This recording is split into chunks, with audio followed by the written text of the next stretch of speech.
السلام عليكم ورحمة الله وبركاته. بسم الله ما شاء الله ولا حول ولا قوة إلا بالله. اللهم صل وسلم وبارك على سيدنا ونبينا محمد عليه الصلاة وأفضل السلام. بسم الله ما شاء الله ولا حول ولا قوة إلا بالله. النهاردة طلعت أقف في البلكونة حبايبي، لقيت المنظر اللي انتوا شايفينه ده، يعني باين ان انا واقفة في البلكونة. انا طالعة ابص من البلكونة على الناس واللي رايح واللي جاي، اشوف الدنيا يعني. لقيت المنظر ده قدامي فعجبني، فقلت اصوره لكم. بسم الله ما شاء الله ولا حول ولا قوة إلا بالله. اللهم صل وسلم وبارك على سيدنا ونبينا محمد عليه الصلاة وأفضل السلام. ده خير الأرياف. يعني عندنا الفلاحين بيجيبوا الحاجات اللي زي دي صغيرة وبيربوها، وساعة ما بتكبر بيذبحوها ويبيعوها بالكيلو، واللي ربنا مس عليه بيفرقها لله، وزي ما انتوا فاهمين كده. اللهم صل وسلم وبارك على سيدنا ونبينا محمد عليه الصلاة وأفضل السلام. الكيلو الضاني ده في القاهرة او في اسكندرية او في المدن كلها الكيلو ب200 جنيه وب200 وي. لا، الراجل اللي ذبح ده كان بيبيع الكيلو ب160 وب150. بسم الله ما شاء الله ولا حول ولا قوة الا بالله. كده كان هنا بدأ يسلخ اهو، كان سلخ اهو. انا طبعا مش راضي اظهر التليفون لحد يقول ان انا بصورهم او كده، لان في الارياف هنا التصوير ده حاجة صعبة. يبقى انت كده هتعملي محضر، هتعملي قضية، مش عارفة ايه كده. فعشان كده انا كنت بصور من ورا الهدوم اللي على الحبل. وهنا كان الجزار بادئ يسلخ اهو. بسم الله ما شاء الله ولا حول ولا قوة الا بالله. اللهم صل وسلم وبارك على سيدنا ونبينا محمد عليه الصلاة وافضل السلام.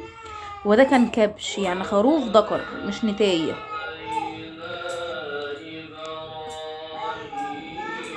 اللهم صل وسلم وبارك على سيدنا ونبينا محمد عليه الصلاة وافضل السلام.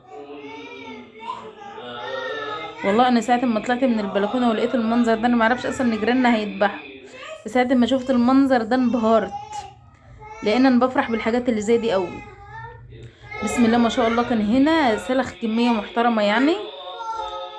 بسم الله ما شاء الله ولا حول ولا قوه الا بالله. اللهم صل وسلم وبارك على سيدنا ونبينا محمد عليه افضل الصلاه والسلام.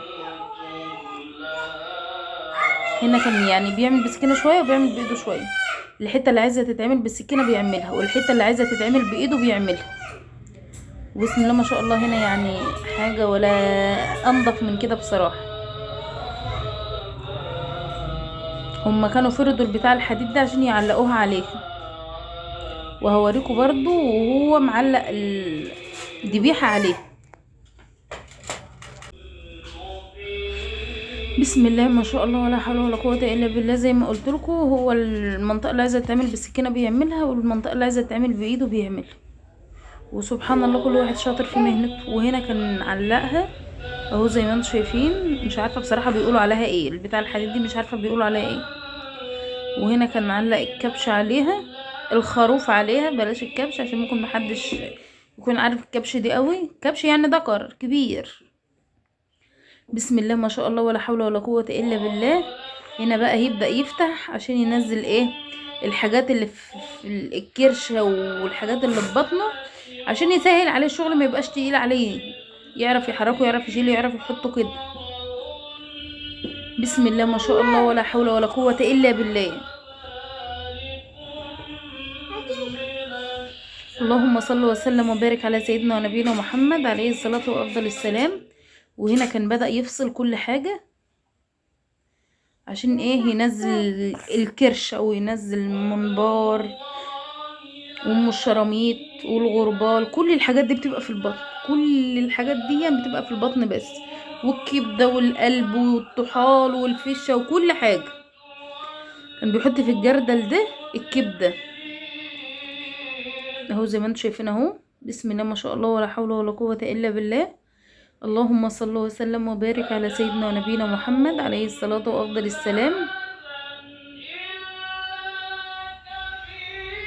اهو فضى كل حاجة في الطبق اهو. لو انتوا واخدين بالكم من الطبق اللي تحت الذبيحة، فضى الامعاء كلها في قلب الطبق. كان واحد بقى واقف شال بقى الطبق ده كله باللي فيه خده، والواحد ده واقف صبر ان هو يطلع له الفشه كمان.